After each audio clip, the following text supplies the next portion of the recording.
Elon Musk was not a man often associated with the mundane happenings of daily life.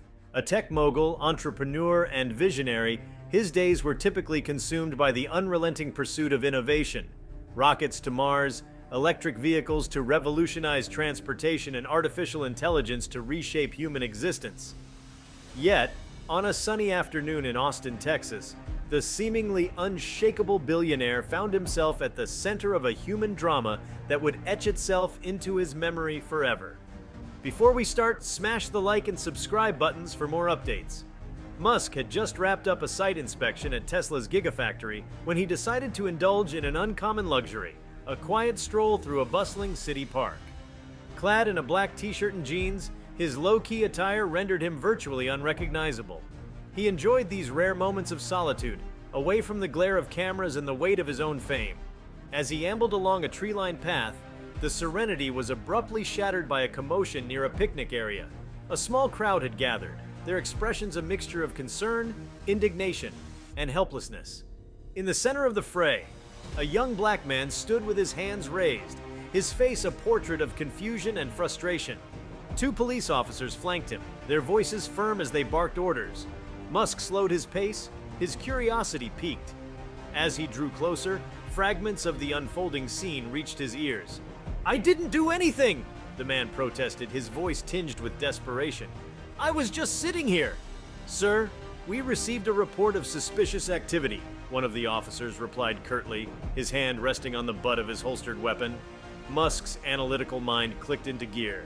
The young man, dressed in casual athletic wear, hardly seemed threatening. Around him, the parkgoers murmured among themselves, their faces betraying discomfort but no one stepping forward. Musk's gaze swept the scene, noting the absence of evidence that could justify such an aggressive confrontation.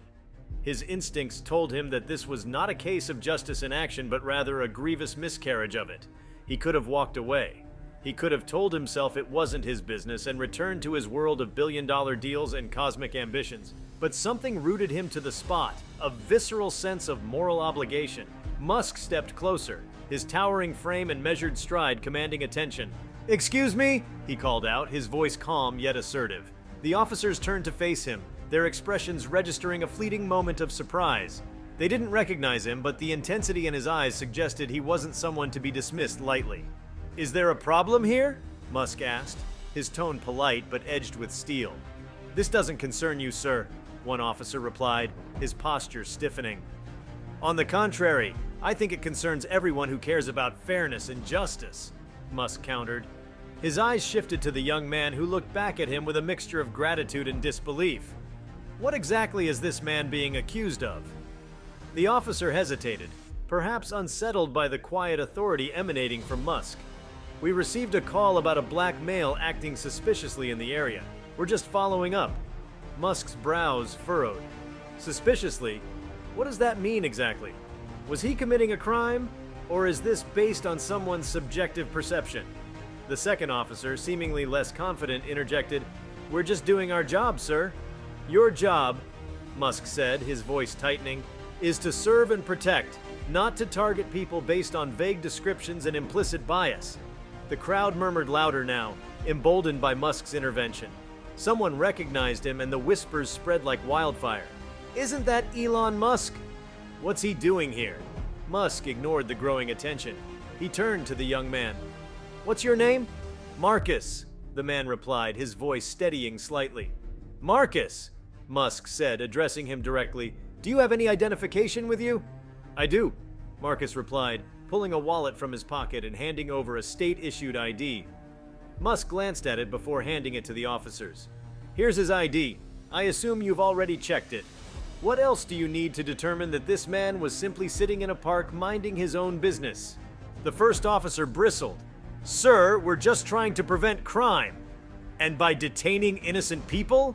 Musk shot back, his tone sharpening. "Because from where I stand, it looks like you're creating a problem, not solving one." The officers exchanged glances, visibly uncomfortable. The murmurs from the crowd had turned into scattered calls of support for Marcus. Musk knew he had to capitalize on the moment. His voice grew louder, carrying a conviction that cut through the tension like a knife.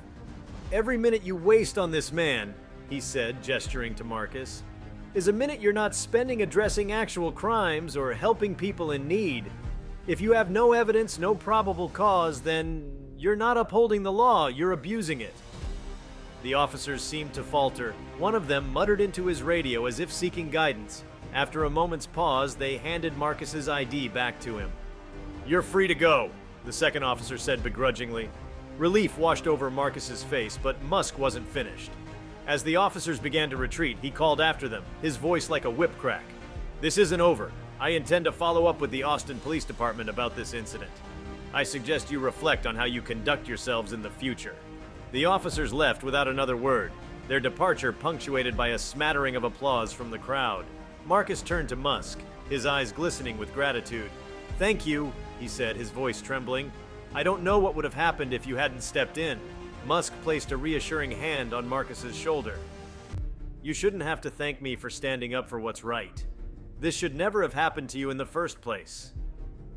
The story could have ended there, but Musk's mind was already racing ahead. He knew that systemic issues required systemic solutions. That evening, he took to Twitter, where his voice carried unparalleled influence. He recounted the day's events in a series of posts that went viral within minutes. His followers, numbering in the millions, responded with a tidal wave of outrage and support for Marcus. But Musk didn't stop at social media advocacy. He contacted civil rights organizations and pledged substantial funding to initiatives aimed at combating racial profiling and police misconduct. He also announced the creation of a new tech-driven accountability platform, one that would allow citizens to document and report instances of injustice in real time. Within days, the story of Marcus's wrongful detention had become a national conversation.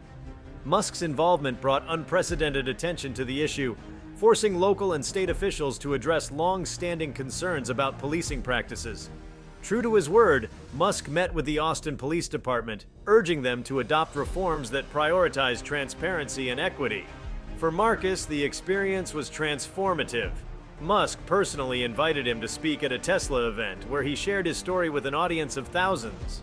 "That day in the park," Marcus said, his voice steady and clear, "I felt powerless. But someone with power chose to use it to help me, and that made all the difference.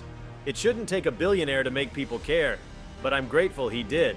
Musk, standing off to the side, listened intently. For all his technological achievements and grandiose ambitions, it was moments like these that reminded him of the profound impact one individual could have on another's life. In a world increasingly dominated by algorithms and automation, this was a reminder of the irreplaceable value of human empathy and action. The event concluded with a standing ovation, not just for Marcus, but for the possibility of a more just and compassionate society. As Musk left the stage, he couldn't help but think that while Mars might be humanity's future, the fight for justice was its present, and he was determined to be part of it. The events in Austin that day marked a pivotal moment not just for Marcus, but for Musk himself. While he had always been outspoken about issues such as climate change, technological advancement, and humanity's survival, this incident awakened something deeper within him, a recognition of the structural inequities that couldn't be fixed with engineering or algorithms alone. It wasn't enough to aim for the stars if the world beneath him was fractured and unjust. Musk's introspection transformed into action. Returning to his home later that evening, he sat at his desk, the weight of the day pressing on him. His usual clutter of engineering sketches and project outlines felt irrelevant. Instead, he opened his laptop and began researching, diving into reports on racial profiling, wrongful arrests, and systemic discrimination. The statistics were staggering, the stories heartbreaking, but beyond the data, Musk sought solutions. How could the precision of technology be harnessed to tackle such a deeply human problem? Within days, Musk convened a team of some of the brightest minds across Tesla, SpaceX, and Neuralink. These weren't just his engineers and scientists. They were sociologists, criminologists, and activists he had invited to collaborate. In a cavernous conference room at Tesla's headquarters, he laid out his vision. On a large screen, he displayed a simple phrase: Project Equinox. "Technology," Musk began, addressing the room with uncharacteristic solemnity, "has the power to illuminate and equalize. For too long, it's been wielded disproportionately. We're here to change that. We're going to create tools that protect the vulnerable, ensure accountability, and rebuild trust where it's been shattered." The room buzzed with ideas. One proposal centered on the use of AI-powered body cameras that would not only record interactions but analyze them in real time, flagging potentially biased behavior. Another suggestion focused on a blockchain-based evidence system to ensure transparency and prevent tampering. Musk listened intently, pushing the team to refine their concepts, always returning to one core principle: simplicity.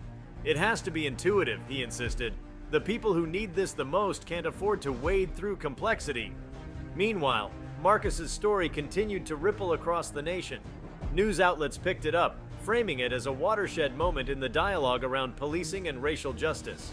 Marcus, once a quiet and reserved individual, found himself thrust into the public eye. Musk's public support had given him a platform, and he embraced it, becoming an advocate for systemic change. He spoke at rallies, participated in town halls, and collaborated with grassroots organizations. Each appearance solidified his transformation from a victim to a leader. Musk and Marcus formed an unlikely partnership. They met frequently, exchanging ideas and sharing their perspectives. While Musk brought his resources and influence to the table, Marcus offered first-hand insights into the realities of discrimination. Together, they worked to ensure that Project Equinox wasn't just a technological marvel, but a tool grounded in empathy and lived experience.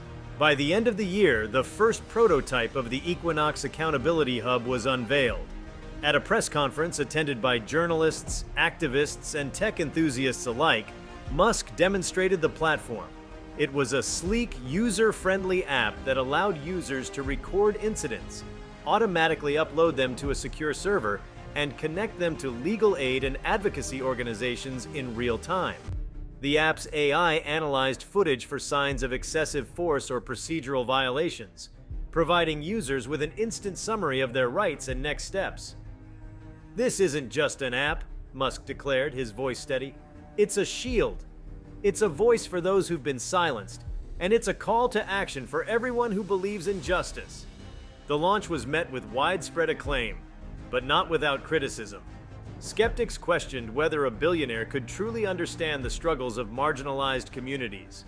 Others worried about privacy concerns or the potential misuse of the technology.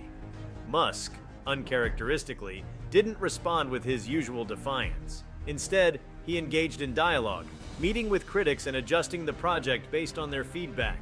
He understood that credibility in this space couldn't be bought. It had to be earned. As Project Equinox gained traction, its impact became undeniable. Videos captured through the app led to the dismissal of false charges, the exposure of systemic misconduct, and even legislative changes. Activists praised its accessibility, while legal experts lauded its ability to preserve the integrity of evidence. In one particularly high-profile case, the app helped exonerate a man wrongfully accused of robbery, the footage he recorded revealing the truth that an outdated justice system had missed. Amid these victories, Musk continued to reflect on the broader implications of his involvement. He began to speak more openly about the intersection of technology and social justice, challenging his peers in Silicon Valley to consider their own responsibilities. "We can't build a better future," he said during a keynote address, "if we ignore the injustices of the present. It's not just about innovation, it's about inclusion." Marcus, too, grew into his role as an advocate and community leader. He founded an organization called Bridge Forward, which focused on bridging gaps between law enforcement and the communities they served. With Musk's backing, Bridge Forward launched workshops, training programs, and public forums designed to foster mutual understanding and accountability. Marcus often spoke of that day in the park, using it as a reminder of both the challenges and the potential for change. Despite their progress, the journey wasn't without setbacks. There were moments when the scale of the problem felt overwhelming, when resistance from entrenched interests threatened to derail their efforts. But Musk and Marcus refused to relent. They had seen firsthand the power of individual action, and they were determined to amplify it on a systemic level. The turning point came 2 years after the incident in Austin. Musk and Marcus were invited to testify before Congress, where they advocated for federal legislation mandating the adoption of technologies like Equinox in policing. Their testimonies were a study in contrasts: Musk, with his precise analytical arguments, and Marcus, with his heartfelt personal narrative. Together, they painted a compelling picture of what was possible when innovation met empathy. The legislation passed, marking a monumental step forward. But for Musk, Marcus, and the countless others who had joined their cause, it was just the beginning. They knew that true change required more than laws or apps. It required a cultural shift, a collective commitment to equity and justice. Years later, as Musk looked back on his life's achievements, he often thought of that day in the park. It wasn't the rockets or the robots that defined his legacy. It was the choice to act in a moment that demanded courage. For all his talk of reaching Mars, he had learned that the most important journeys were those that brought humanity closer together. And in the eyes of the world, that might just have been his greatest accomplishment. Years after the day in the park, the echoes of that moment reverberated through communities and institutions across the nation. Elon Musk, though still consumed by his ventures into space exploration and artificial intelligence, found himself frequently drawn back into the social justice arena. Project Equinox had evolved far beyond its initial form, expanding into an international platform used in over 50 countries. What began as a singular app to combat wrongful arrests had grown into a comprehensive ecosystem designed to ensure accountability in a range of scenarios, from workplace discrimination to unfair housing practices. Marcus, now a household name and respected figure in the fight for equity, often joked with Musk about the improbability of their partnership. "Who would have thought the tech guy dreaming about Mars would be my biggest ally on Earth?"